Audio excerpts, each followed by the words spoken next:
उसके मन में हमेशा यही विश्वास रहता है। आज भले ही किस्मत मेरे साथ ना हो, लेकिन अगर मैं मेहनत करता रहूंगा तो एक दिन सब बदल जाएगा और मेरी गरीबी खत्म हो जाएगी। एक दिन अर्जुन ठाकुर हरिराम के खेत पर काम कर रहा था।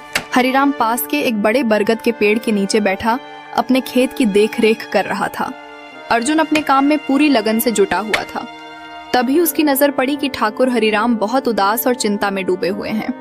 हरिराम की मायूसी देखकर अर्जुन तुरंत उनके पास पहुंचा और बोला, मालिक, आप बहुत चिंतित लग रहे हैं। ऐसा लगता है जैसे किसी गहरी परेशानी में हैं। अगर आप चाहें तो मुझे बताइए, शायद मैं किसी तरह से आपकी मदद कर सकूं। अर्जुन की बात सुनकर हरिराम को गुस्सा आ गया। वह झुंझलाकर बोला, अरे तू मेरी मदद करेगा? पहले अपनी मदद करने लायक बन। अगर तू किसी की मदद करने के काबिल होता तो आज तुझे 2 वक्त की रोटी के लिए मेरी जमीन पर मजदूरी करनी पड़ती क्या? जा अपना काम कर और मुझे परेशान मत कर। सेठ जी, ऐसा मत कहिए। यह सब समय और भाग्य की बात है। किस्मत इंसान को हर पल परखती है, लेकिन मेहनत करने वाला कभी हारता नहीं।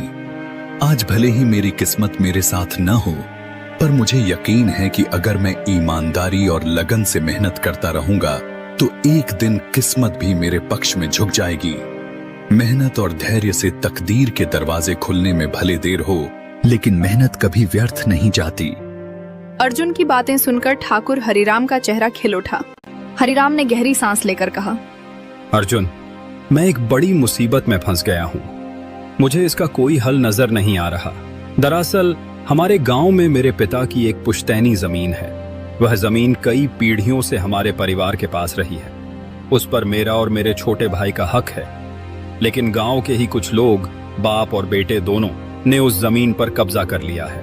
मैं पुलिस थाने जाकर शिकायत करने की सोच रहा था, मगर गांव के कई बड़े बड़े लोग उन्हीं के साथ खड़े हैं। कितनी भी कोशिश कर लूं, पर मैं उनका कुछ बिगाड़ नहीं सकता। अब तो उन लोगों ने उस जमीन पर खेती भी शुरू कर दी है। हरिराम ने दुखी होकर अर्जुन हल्के से मुस्कुराया और बोला, अच्छा, इसका मतलब हरिराम सेठ आपके बारे में सही कहते थे। यह सुनकर रघुनाथ और विजय चौंक गए। दोनों एक साथ बोले, क्या कहा? हरिराम ने हमारे बारे में क्या कहा? अर्जुन ने लापरवाही से हाथ हिलाते हुए कहा, अरे नहीं सेठ जी, कुछ खास नहीं। खैर, आपके यहाँ तो काम नहीं है, तो मैं कहीं और देखने चला जाता हूँ।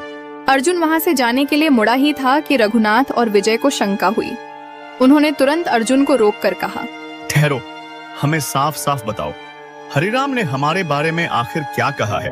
अरे भाई, इधर आओ, शायद तुम्हारे लिए हमारे पास एक काम हो। धन्यवाद सेठ जी, बताइए क्या काम है? आप जो भी काम कहेंगे मैं करने के लिए तैयार हूँ।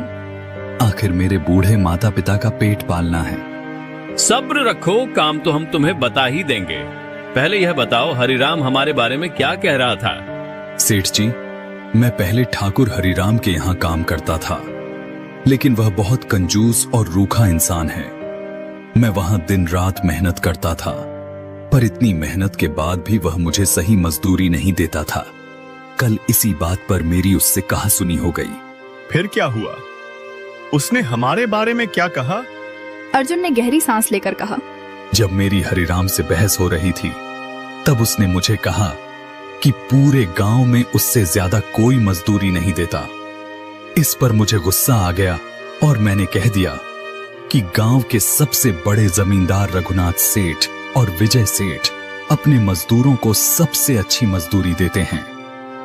इसी वजह से आपके यहाँ हमेशा मजदूर काम करने के लिए तैयार रहते हैं। यह सुनकर रघुनाथ ने गर्व से कहा, हाँ भाई, तूने बिल्कुल सही कहा। आखिर हम इस गांव के सबसे बड़े जमींदार हैं। हमारा फर्ज है कि जो भी